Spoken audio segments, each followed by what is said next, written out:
दोस्तों अभी तक हमने पढ़ लिया कि हार्मनी इन द फैमिली के इस फर्स्ट पार्ट में पढ़ लिया था कि there are 9 types of feeling. ठीक है, in the human and human relationship.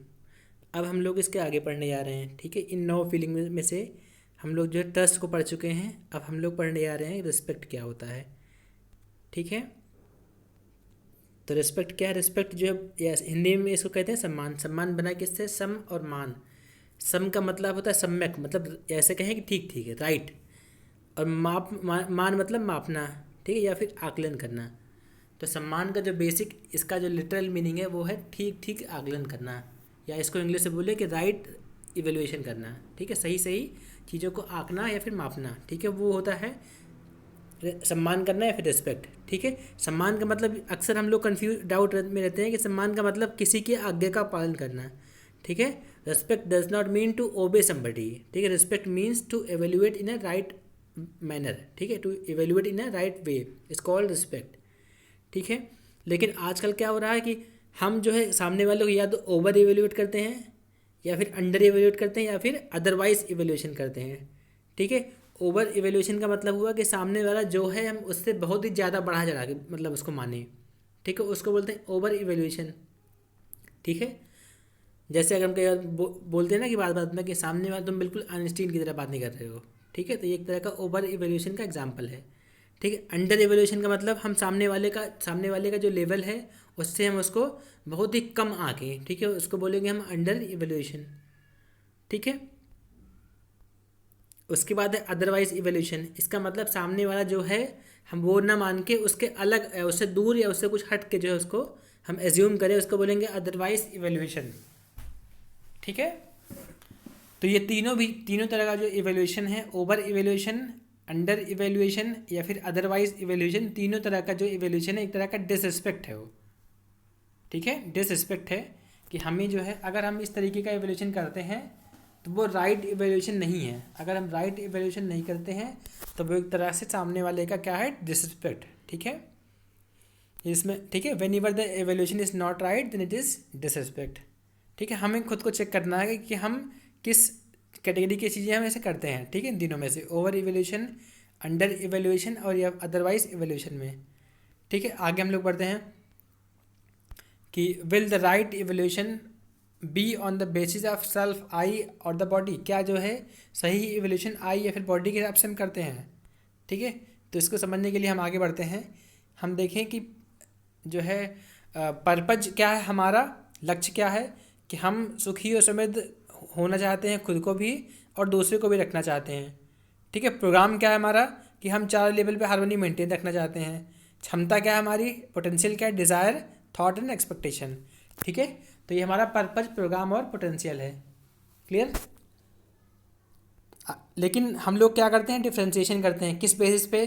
कभी हम बॉडी के बेस पे डिफ्रेंशिएट करते हैं कि हाँ सबकी एज क्या है, डिफरेंट है। जेंडर में भी ठीक डिफरेंट है, हो सकता है कोई मेल हो कोई फीमेल हो।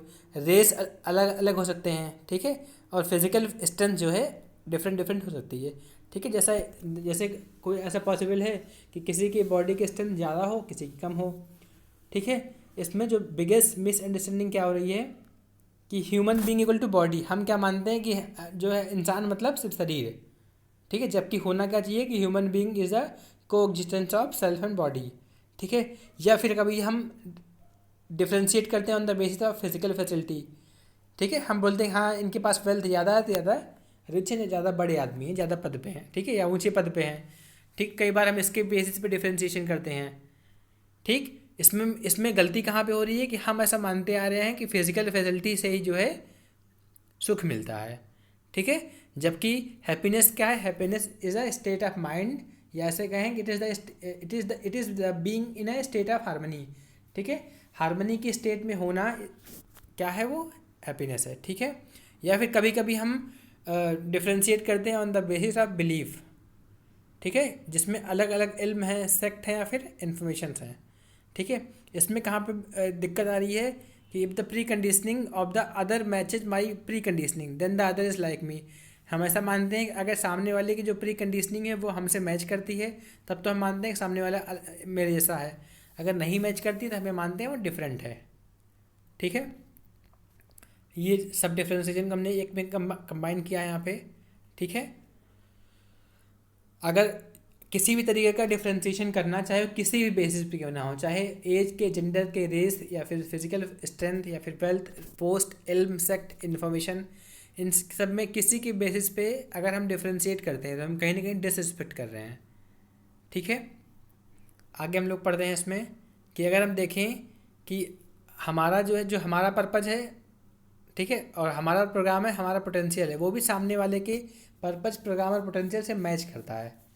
ठीक है, हमारा मकसद भी क्या है, खुद सुखी और समृद्ध रखना है, खुद सुखी रहना है और समृद्ध रखना है, खुद को, सामने वाले को भी रखना है।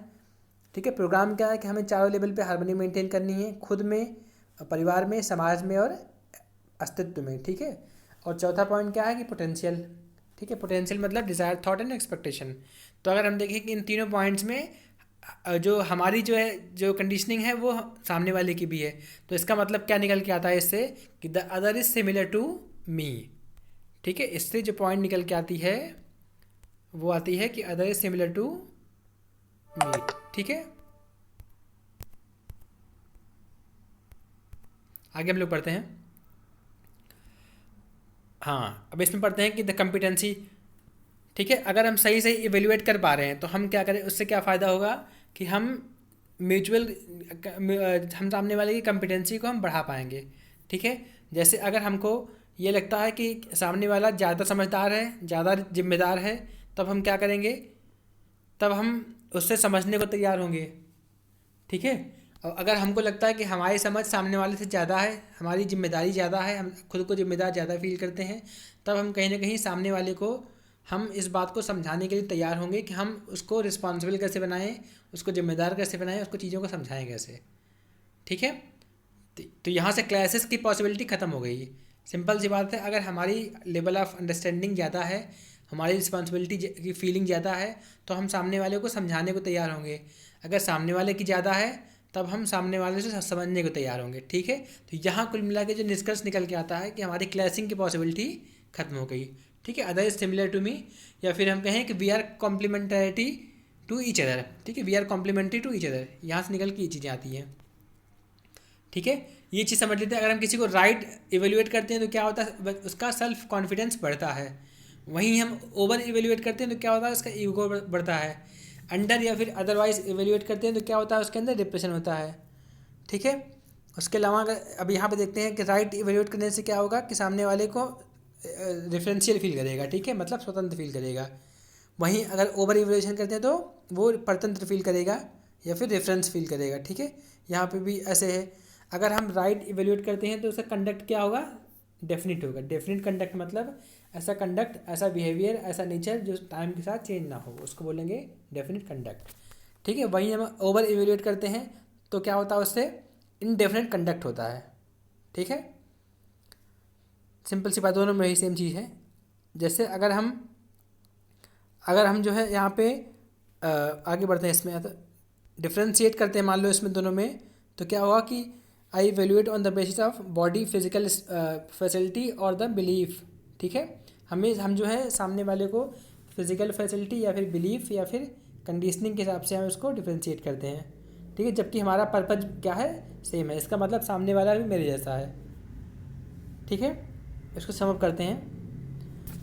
जब इन सबको सम अप किया तो हमने क्या पाया कि रिस्पेक्ट क्या है, रिस्पेक्ट का मतलब सही सही आकलन करना या फिर राइट इवेल्यूशन करना। ठीक है, उसके बाद सेकंड पॉइंट है कि अंडर इवेल्यूशन, ओवर इवेल्यूशन या फिर अदरवाइज इवेल्यूशन से क्या होता है, हम सामने वाले को डिसरिस्पेक्ट करते हैं। ठीक है, differentiation is also a kind of disrespect. ठीक है, disrespect on the basis of self, the other is like me. हाँ, सामने वाला भी, इसमें हमने क्या सीखा कि सामने वाला भी मेरे जैसा है। ठीक है, अगर हमारी अंडरस्टैंडिंग ज़्यादा है तो हम सामने वाले को समझाएंगे, उसकी अंडरस्टैंडिंग बढ़ाएंगे। अगर सामने वाले की अंडरस्टैंडिंग ज़्यादा है, रिस्पॉन्सिबिलिटी ज़्यादा फील कर रहा है सामने वाला, तब हम उससे, सामने वाले से समझने को या फिर अपनी जो कम्पिटेंसी है, अपनी अंडरस्टैंडिंग है, उसको बढ़ाने को हम तैयार होंगे। ये सबका एक समअप है, इसका जो है जिस्ट है। ठीक है, तो अब यहाँ पे इसको कंप्लीट करते हैं। Thank you.